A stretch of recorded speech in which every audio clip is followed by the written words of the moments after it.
Hello दोस्तों, देखिए आज हमारी जो वीडियो है वो इस पर है कि आखिर कोई भी रिसर्च आर्टिकल कैसे लिखा जाए। ठीक है। जो न्यू स्कॉलर्स होते हैं उन्हें सबसे ज़्यादा प्रॉब्लम आती है रिसर्च आर्टिकल लिखने में, तो उसके बारे में हम डील करेंगे। क्या क्या है ना सर, क्या क्या आपको इसमें डील करना है, किस तरीके से आप इंट्रोडक्शन लिखेंगे, किस तरीके से आप मटेरियल मेथड और रिजल्ट्स और किस तरीके से डिस्कशन, ये कुछ इंपॉर्टेंट पार्ट्स होते हैं किसी भी रिसर्च आर्टिकल के। देखिए अब मैं आपको दिखा दूं, इसमें देखिए ये आपका हेलियोन, ठीक है, एक जर्नल है। ठीक है और उसके बाद देखिए रिसर्च आर्टिकल का ये टाइटल है। This is the title of research article, है ना, the investigation of the zooplankton community in the newly formed rev reservoir Ethiopia the tropical highland. Africa में काफी काम होता है। इसका जो मेन ऑथर है देखिए, फर्स्ट जो है डेगन्यू का पेपर है, और भी इसके साथ कोलेबोरेशन में है ना, इनका भी कंट्रीब्यूशन रहा। ये देखिए कहाँ से, किस लैब में, देखिए department of fishery wetland wild life management, college of agriculture environment science, Bahir Dar university, ये इथोपिया के अंदर है ना। और भी लोग हैं इससे कनेक्ट हैं, इथोपिया के ही हैं सारे। तो सबसे पहले मेन बड़ी बड़ी हेडिंग दी, ठीक है, रिसर्च आर्टिकल का ये टाइटल है पूरा। ठीक है, टाइटल के बाद क्या आता है देखिए, उसके बाद टाइटल के बाद एब्स्ट्रैक्ट आता है। ठीक है, ये एब्स्ट्रैक्ट है। एब्स्ट्रैक्ट में आप पूरा देखिए कंक्लूजन देंगे किस तरीके से। एब्स्ट्रैक्ट में आपको मेन बातें आपको डिस्कस करनी है कि आखिर आपका मेन टॉपिक को हाईलाइट करना है, उसको कंक्लूड करना है कि आखिर आपका क्या क्या रिजल्ट्स हैं। ठीक है, और मेन शुरुआत में आपको अंडरस्टैंडिंग द डाइवर्सिटी जूप्लैंक्टन कम्युनिटी के बारे में बताना, उसकी इंपॉर्टेंस बतानी है। उसके बाद आप थोड़ा सैम्पलिंग बताइए कि आपने सैम्पलिंग कब से कब तक की है ना, सैम्पलिंग के बारे में बताना है। अलग अलग फील्ड के अलग अलग है, ये थोड़ा लिम्नोलॉजी से रिलेटेड है। और उसके बाद कितनी स्पीशीज आपने आइडेंटिफाई की, न्यू डिस्कवर्ड हुई, और क्या क्या आपके डाइवर्सिटी इंडाइसिस, और आप फ्यूचर एस्पेक्ट भी बताएंगे। ठीक है, सम ऑफ द, है ना, किस तरीके से इस रिजर्वायर को, ये आपको फ्यूचर एस्पेक्ट भी बना कि मैनेज कैसे किया जाए, बफरिंग कैपेसिटी है कि इसके पानी का इस्तेमाल कहाँ हो सकता है, वाटर क्वालिटी को किस तरीके से ठीक किया जाए, या उसमें कुछ है ना क्या क्या फ्यूचर एस्पेक्ट होंगे। तो एब्स्ट्रैक्ट में आपको पूरे चैप्टर का ये एक कह सकते हैं एक तरीके से पूरे चैप्टर को अच्छे से पूरे पेपर को डील करता है। एब्स्ट्रैक्ट एब्स्ट्रैक्ट अच्छा होना चाहिए, है ना, अट्रैक्टिव होना चाहिए, जो कि किसी भी जो भी कोई स्कॉलर या कोई भी, है ना, राइट पढ़ता है तो उसको समझ में आना चाहिए। ये देखिए आर्टिकल इन्फो है, इन्फॉर्मेशन है, इसमें कुछ कीवर्ड्स हैं। जैसा आपका फील्ड होगा आप उस हिसाब से कीवर्ड्स देंगे। Diversity, irrigation, reservoir, sustainability of the resources, plankton, water, ये लिम्नोलॉजी से रिलेटेड पेपर है ना। ये जर्नल का नाम हो गया, ये पेपर का टाइटल हो गया। ठीक है, ये इसमें ऑथर्स आ गए। मेन ऑथर आपका डेगन्यू है, उसके अदर हैं। ठीक है, इसको वेटेज ज्यादा मिलेगा, फर्स्ट ऑथर है, इसका मेन पेपर है ये। उसके बाद ये एब्स्ट्रैक्ट हो गया। उसके बाद देखिए इंट्रोडक्शन है। The first part of the research paper is introduction. Introduction में आप क्या बताएंगे? इंट्रोडक्शन में आपको उस टॉपिक को इंट्रोड्यूस करना। देखिए ये प्लैंकटन है तो प्लैंकटन को इंट्रोड्यूस किया है, मेन काम जू प्लैंकटन पे ही है। और इसमें सबसे ज्यादा प्रॉब्लम बच्चों को ये आती है कि आखिर हम किसी को, किसी की कोई बात अगर हम कोट करना चाह रहे हैं, जैसे प्लैंकटन और microscopic organ that live in the ocean, seas and fresh water bodies, ये बात किसकी है? ठीक है, मैकमैनस और वुडसन ने 2012 में ही बात कही। ठीक है, ये इनकी हो गई। उसके बाद तो आप क्या करेंगे इसमें? ठीक है, इसको साइट करेंगे, याद रखिएगा। Citation is a very important aspect of the research article. You have to cite McManus and, ये थोड़ा हम आगे चले गए। आपको जो साइट करना है वो मैकमैनस को करना है, याद रखिएगा, और वुडसन को करना है, इन दोनों को करना है, याद रखिएगा, इनको साइट करेंगे ये, क्योंकि मेन जो स्टेटमेंट है वो मैकमैनस और वुडसन का, ना कि आप इनको करेंगे डेगन्यू। डेगन्यू की अगर कोई बात होगी है तो आप इस पेपर में डेगन्यू ने जो बात कही है, जो उसने जो उसकी फाइंडिंग्स हैं, वो आप डेगन्यू की बात करेंगे। वरना आपको जो है जो साइट आपको उसी को करना होगा जिसकी ओरिजिनल बात होगी, है ना। आपको इस पेपर में जाना होगा, आप चाहें तो, है ना, इस पेपर में जाके आपको पेपर में भी जा सकते हैं और आप इस तरीके से भी दे सकते हैं अपने वर्ड्स में। ठीक है, सबसे अच्छा ये है कि आप अपने वर्ड्स में उसको समराइज करें, ना कि डायरेक्ट कॉपी पेस्ट करेंगे तो प्लेजरिज्म में आ जाएगा। तो प्लेजरिज्म से बचने के लिए क्या करना पड़ेगा आपको? अच्छी ग्रामर यूज करनी है। ज्यादातर बात हमें जो भी हमारा इंट्रोडक्शन होगा उसमें ज्यादातर पास्ट की बात होगी, और प्रेजेंट में अगर आप कोई फाइंडिंग्स हैं तो आप इंट्रोडक्शन के लास्ट में बता सकते हैं। तो this is the first part of the research paper is introduction. Introduction is very catchy and attractive, है ना। जो रिव्यू, जो भी अगर आप किसी पेपर, किसी जर्नल में पब्लिश कराना चाहते हैं तो अगर अट्रैक्टिव होगा और उसमें रिसर्च गैप भी दिखाएंगे आप, तो ये बहुत इंपॉर्टेंट है रिसर्च के लिए। अब जैसे इसमें ये बता दिया कि प्रोवाइड, इंपॉर्टेंस भी आपको देनी है ना, इंपॉर्टेंस भी देनी है टॉपिक की अपने। और क्या क्या इसमें बात कही गई, सब डिफरेंट टाइप्स के देखिए ये हैं। जूप्लैंक्टन लाइक फाइटोप्लैंक्टन देखिए और passive drifter that can swim against water current, ये बात इन्होंने की थी। इसको आप साइट करेंगे, है ना। वीव एंड वैनफील्ड 2003 है ना, इसको करना। और इसको बता दिया कि zooplankton are aquatic are a part of aquatic food web. तो ये बात है ना, किसने कही है, किट्सी एट ऑल। इसमें एट ऑल लगा है, इसमें बहुत सारे ऑथर्स हैं जो इस बात को कोट किया, ठीक है। और किस तरीके से ये एनर्जी देखिए एक इंपॉर्टेंस है, they connect the primary other trophic level as mediator of flow of energy between trophic levels, है ना, एलन 1976। तो आप एलिन को साइट करेंगे। दिस मेन प्रॉब्लम, जो भी जितने भी स्कॉलर्स हैं वो ये प्रॉब्लम होती है कि आप किसको साइट किया जाए, मेन ऑथर को। अगर डैग्न्यू की कोई बात होगी तो आप उससे कोट करेंगे, लेकिन यहाँ पे एलिन की ये बात है तो उसको कोट करेंगे, है ना, साइट इसी को करेंगे। आगे बढ़ते हैं, ठीक है। ऐसे तो इसमें बहुत सारी बातें, तो ये सबसे पहला पार्ट रिसर्च आर्टिकल का क्या है, इंट्रोडक्शन। उसके बाद ये मेन आर्टिकल है, बहुत सारी बातों को इसमें डील किया गया है, किस तरीके से डैमिंग को कैसे कंट्रोल किया जाए, है ना, इससे कैसे इलेक्ट्रिसिटी प्रोड्यूस की जाए, है ना, ये यहाँ पे बात की गई। Damming is the control of water for irrigation, hydro electric power and water supply, McCartney है 2019। ठीक है, आगे बढ़ते हैं। तो इम्पोर्टेंस भी देनी है, रिसर्च गैप भी बताना है कि आखिर ये काम हो चुका है और आप इसमें क्या क्या कर सकते हैं, ना। ये रिजर्वायर को बिल्ड किया गया तो इसके क्या क्या इससे फायदे हैं, एक्वाटिक इकोसिस्टम को क्या फायदा होगा। देखिए, diversity असिस्टमेंट of the newly built rib reservoir built on the rib reservoir, ये रिब रिवर पे बांधा गया है। रिब जो रिवर है उसका ये रिजर्वायर है, तो पानी इसमें स्टोर रहता है। तो उसकी क्या इकोलॉजिकल इंपॉर्टेंस है, एक्वाटिक सिस्टम को क्या फायदा हो रहा है, ठीक है। करस्पॉन्डिंग ऑथर आपके सुपरवाइजर होंगे जो इसको, है ना, पब्लिश कराने का मेन काम करस्पॉन्डिंग ऑथर का होता है, उसकी ईमेल आईडी होती है ना। इसमें देखिए करस्पॉन्डिंग ऑथर जो है आपके आप ही हैं इसमें, ठीक है। इसमें देखिए डैग्न्यू है और डैग्न्यू आप भी हो सकते हैं इसमें, और मेन आपके सुपरवाइजर हैं। तो इसमें डिफरेंस बहुत सारी बातें कही गई हैं, ठीक है। इंपॉर्टेंस बताई गई, उसकी कितनी डेप्थ है।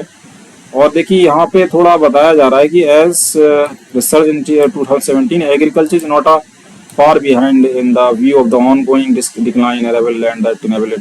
अब इसमें बता रहे हैं कि जैसे जैसे आगे इंडस्ट्रियल रिवोल्यूशन हुआ और, है ना, स्पेस खत्म होता जा रहा है, पॉन्ड्स खत्म होते जा रहे हैं, लेक रिजर्वायर, तो इसका भी जिक्र क्या है ना, लोरेंजन एट ऑल ने किया है कि वो पॉपुलेशन बहुत तेजी से बढ़ रही है ना, ये चीज घटती जा रही है।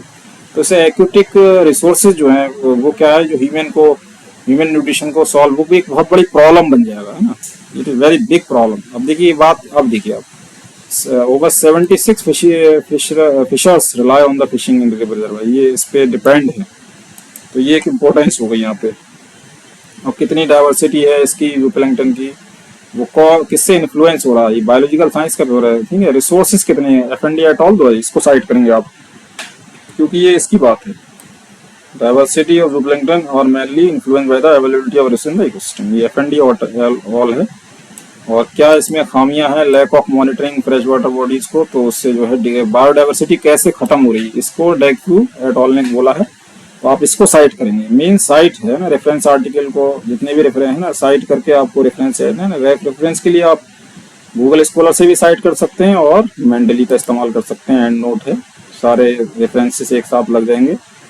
और बाद में देखो इसको, इसमें क्या बताएगा, to protect the biodiversity is therefore essential to document the natural state of reference ecosystem before harmful effect become visible, है ना। ये इसमें बताया गया कि इंपॉर्टेंस बताई गई है किस तरीके से उसको कि हार्मफुल इफेक्ट होगा, किस तरीके से आप प्रोटेक्ट कर सकते हैं। बेनिफिट रिसोर्सेज क्या, मछली फिश पैदा हो रही है तो आपको ये बेनिफिट हो गया, है ना, रिजर्वायर में। और ये रिजर्वायर जो नदी का ही पार्ट है, इसको अलग बना दिया गया है ना। अब करंट स्टडी में बता रहे हैं, करंट स्टडी क्या है, क्या इन्वेस्टिगेट करना चाहते हैं, स्पीशीज कितनी है, उसकी अबंडेंसी कितनी है, क्वालिटेटिव और क्वांटिटेटिव एस्पेक्ट के बारे में डील किया गया इसमें, है ना। ये हो गया, छोटा कर देते हैं तो आपको शायद ज़्यादा छोटा हो गया। उसके बाद देखिए, ये तो इंट्रोडक्शन में दूसरा पार्ट जो है सैम्पलिंग है, आपने सैम्पलिंग कैसे की है ना। ये यहाँ पे पूरी एक साल की देखिए इसने सैम्पलिंग की है, सितंबर 2020 से अगस्त 2021 सैम्पलिंग कैरिड आउट, है ना, अलग अलग दिनों पे अलग अलग।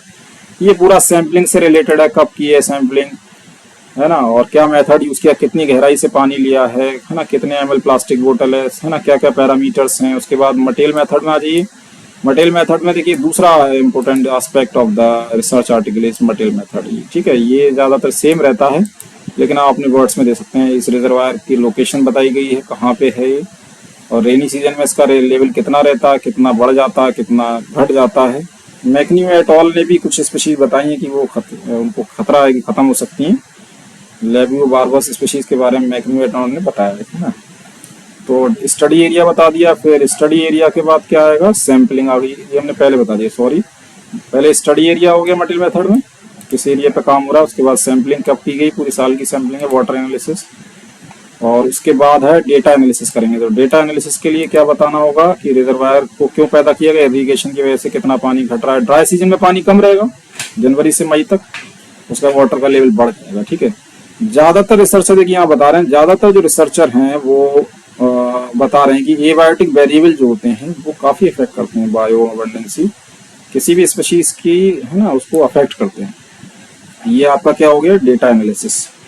ये आपको एक सॉफ्टवेयर आता है आर्कजीआईएस, उससे आप ये मैप बना सकते हैं, आप मैप उससे क्रिएट कर सकते हैं, या किसी की हेल्प ले सकते हैं आप किसी भी डिपार्टमेंट के थ्रू, जो है ना आर्कजीआईएस डिपार्टमेंट होते हैं उनसे ले सकते हैं। एनालिसिस के बारे में आप बताएंगे तो आप ये जो मेन है ना, एनालिसिस ऑफ क्वालिटेटिव क्वांटिटी, ज़्यादातर अहमद एट ऑल इन्होंने किया है, तो आपको इन्हीं को ही साइट करना पड़ेगा रेफरेंस में, ठीक है। साइट करके तो उसका साइटेशन बढ़ेगा और आप रेफरेंसेस को ऐड करेंगे मैनुअली और एंड नोट के जरिए कर सकते हैं, गूगल स्कॉलर, है ना। डेटा एनालिसिस में देखिए डिफरेंट टाइप के जो डाइवर्सिटी इंडाइसिस हैं उनको आप कैसे जूप्लैंक्टन कम्युनिटी का कैसे पूरा एनालाइज करेंगे, तो उसमें अलग अलग साइंटिस्टों के बारे में बताया गया है। डाइवर्सिटी इंडाइसिस, एक सेकेंड, ये थोड़ा छोटा हो गया, इसको बड़ा करते हैं, मोड में लग चुका है, तो ये आ गया, थोड़ा बड़ा करते हैं। कहाँ चल रहे थे, तो डेटा एनालिसिस में डाइवर्सिटी इंडाइसिस का इस्तेमाल हुआ है। डिफरेंट टाइप के डाइवर्सिटी इंडाइसिस आप कैलकुलेट करेंगे। मार्गलेफ है, ये रिचनेस बताता है, मैनहेनिक है, उसके बाद डोमिनेंसी इंडेक्स है, कितना डोमिनेंसी होगा, ये साइट के, है ना, डिफरेंट साइट लोकेट की हैं रिवर रिजर्वायर की, ये सैम्पलिंग साइट की फोटोज हैं, कुछ फोटोज भी आप दे सकते हैं, और ये डिफरेंट टाइप्स के ये इन्वायरमेंटल वेरिएबल्स हैं, है ना, उनका किस तरीके से रेनी सीजन में क्या है और कितना इसमें स्टैंडर्ड एरर है, स्टैंडर्ड डेविएशन के साथ वैल्यूज इसमें ग्राफ में मेंशन की गई हैं, है ना, ये स्टैंडर्ड एरर को दिखा रहा है। तो ड्राई सीजन और रेनी सीजन का इसमें डिस्क्राइब किया गया। आगे बढ़ते हैं, ये देखिए, ये आपका क्या है, the relative total abundancy of identified zooplank species in river, ये पर ईयर में है, तो ये आप निकालेंगे, इसका तरीका अलग, परसेंट अबंडेंसी निकालने का तरीका होता है। टोटल इंडिविजुअल को आप जो भी ब्रेक्यूनस की निकालनी है, बॉसमिना लॉन्गिरोस्ट्रिस का टोटल नंबर से आप इसका नंबर से टोटल को डिवाइड कर देंगे तो आप परसेंट अबंडेंस निकलेगी। शैनन निकालेंगे आप, इसका इक्विटेबिलिटी इंडेक्स निकालेंगे, ये है। चक्रवर्ती एट ऑल ने क्या कहा था कि इन्वेस्टिगेशन बोलेंगे, ये देखिए चक्रवर्ती एट ऑल क्या कह रहे हैं, benchmark for assessment of water quality zooplank community, therefore the value of analyze in minimum maximum average standard भी आपको निकालना पड़ेगा। ये अबंडेंसी है, ठीक है, पर लीटर में भी हो सकती है, अलग अलग स्पीशीज, ये डिफरेंट स्पीशीज जो हैं वो कितनी है स्पीशीज और अबंडेंसी निकाल सकते हैं आप। फिर आता है result, the important aspect of the research article results, है ना, आपको फिजिको केमिकल पैरामीटर्स के बारे में बताना, कितनी वैल्यू रही वाटर का, max temperature maxima, minima, TDS minima, conductivity minima maxima कितना रहा, है ना, फर्स्ट क्वार्टाइल में, 3 मंथ में देखेंगे, सेकंड क्वार्टाइल, है ना, अलग अलग मंथ में। तो ये फिजिको केमिकल पैरामीटर के बारे में बताएंगे रिजल्ट्स में। रिजल्ट में ज़्यादातर रेफरेंस नहीं देते, स्पीशीज कंपोजिशन कौन कौन सी कितनी, देखिए इसे 14 स्पीशीज ने आइडेंटिफाई की है इसमें, है ना, टेबल में मेंशन किया है इसने, टेबल में। फिर इसने बायोडाइवर्सिटी इंडेक्स निकाले हैं, रिचनेस बताइए पूरा, है ना, पास सॉफ्टवेयर के जरिए आप निकाल सकते हैं आप इसकी कितनी वैल्यू आएगी, है ना, मैनहेनिक कितना आया, सारी वैल्यू देखिए यहाँ पे निकली है, मैनहेनिक इंडेक्स सब निकल के आ गया। टेबल नंबर 4 में आपको दे रखा है। Last part of the result is the main part, result को ही discussion is the main. Research article का सबसे इंपॉर्टेंट जो डिफिकल्ट टास्क है वो डिस्कशन, फिजिको केमिकल पैरामीटर का डिस्कशन है। इसको कैसे आप डिस्कस करेंगे, याद रखिएगा कि आप कोई भी बात कोट करेंगे, the study of this parameter of this, इन लोगों ने कही, इसको आप अपनी जो आपकी फाइंडिंग्स है उससे आप कोरिलेट करेंगे कि इन्होंने ये बात कही और हमारा ये रिजल्ट आया, तो इस तरीके से, और उसको आप साइट भी करेंगे, ठीक है, जो मेन उसकी बात है उसको ही साइट करेंगे आप। और उसके बाद ये देखिए यहाँ पे some physico chemical parameter of the river, temperature कितना, मिनिमा मैक्सिमा, स्टैंडर्ड डेविएशन के साथ है, फर्स्ट क्वार्टाइल सेकंड क्वार्टाइल में भी बताया गया। उसके बाद ये देखिए रिकॉर्डेड जूप्लैंक्टन स्पीशीज कंपोजिशन कितनी है, स्पीशीज कंपोजिशन के बारे में ये बताया गया, कितनी कौन कौन सी स्पीशीज का कंपोजिशन रहा, कितने % हैं। तो साइट आपको करना पड़ेगा। रिसर्च गैप भी आपको बताना कि ये फाइंडिंग हो गया, ये काम बाकी है, ये आपको इसमें थोड़ा आप ये चेंज कर सकते हैं। ये डाइवर्सिटी इंडेक्सेस है, डाइवर्सिटी इंडेक्सेस, रिचनेस अलग बताई गई है, अबंडेंसी, मार्गलेफ सब देखो। ये पूरा डेटा पूरे महीने पूरे ईयर का है। Abundancy, abundance percent 4 season, 4 autumn, summer, spring, winter, है ना। कितने ऑटम में रहे, ऑटम का ये डेटा, उसकी % अबंडेंसी, विंटर में कितना, उसके % अबंडेंसी, स्प्रिंग में उसके अबंडेंसी, समर में उसके अबंडेंसी, टोटल फ्रिक्वेंसी का डेटा ये दे रखा। तो ये आप दे रहे हैं इसमें। उसके बाद लास्ट पार्ट है, कंक्लूड करेंगे आप। कंक्लूजन जो लास्ट रिकमेंडेशन देंगे कि इस स्टडी से क्या फायदा, कि फिजिको केमिकल पैरामीटर है, स्टैंडर्ड रेंज कितनी होनी चाहिए, है ना, इसकी वैल्यू इतनी रही, रिचनेस, अबंडेंसी, सिम्पसन है वो बता रही है कि इकोसिस्टम स्टेबल है ना, इकोलॉजिकल निच है। किस वजह से है, फिजिकल केमिकल प्रॉपर्टी जो रिजर्वायर की हैं वो एक्सट्रैक्ट कर ली गई हैं, पानी का सप्लाई अच्छा है। तो ये कंक्लूजन हो गया। रिकमेंडेशन आप दे सकते हैं, है ना, कि we need to take make sure that irrigation project and other activity benefit are, बहुत ही इंपॉर्टेंट है। और fishing based on the observation made during field visit, है ना, ये काफी कंजर्वेशन ऑफ सॉइल का कंजर्वेशन और water catchment area declaration author बताएगा। Dagnew and this conceived design experiment perform the, ये ऑथर का कंट्रीब्यूशन होगा डिक्लेरेशन में। और लास्ट पार्ट जो है वो फंडिंग है, कि आपको कहाँ से फंड मिली है, ठीक है। तो ये पूरा, ये लास्ट में आप क्या देंगे, रेफरेंसेस सेट करेंगे सारा, ठीक है। तो जो ओरिजिनल वर्क होगा उसको साइट करेंगे आप मैनली, और एंड नोट से आप जो है ये सब ठीक है, रेफरेंसेस को आप ऐड कर सकते हैं एक साथ, है ना। वो साथ के साथ करते चलें तो ठीक है। This is all about the whole, ये पूरा एक हमने पेपर के बारे में बताया कि एक जो रिसर्च आर्टिकल है कि उसमें आप क्या क्या मेन पार्ट होते हैं ना। उसका टाइटल क्या होगा, मेन आप टाइटल के बारे में बात करेंगे। टाइटल है, उसका ऑथर कौन है, ठीक है, मेन ऑथर, अदर ऑथर्स। उसके बाद उसका article info, keywords, abstract, introduction is the main part, highlight बताइए, रिसर्च गैप, इंपोर्टेंस दीजिए, मेन टॉपिक को डिस्कस कीजिए।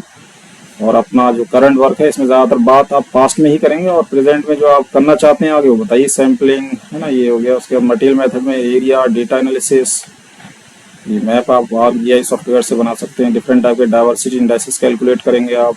ये साइट की पिक्चर दे सकते हैं। ये फिजिको केमिकल के variation with standard deviation and ये total individual of the zooplankton, है ना, ये सब मैं एक बार ओवरव्यू बताता हूँ। Discussion is the main part. Result, ये आपका एक प्योर वर्क होगा, ठीक है, ये आपके बिल्कुल अलग होंगे।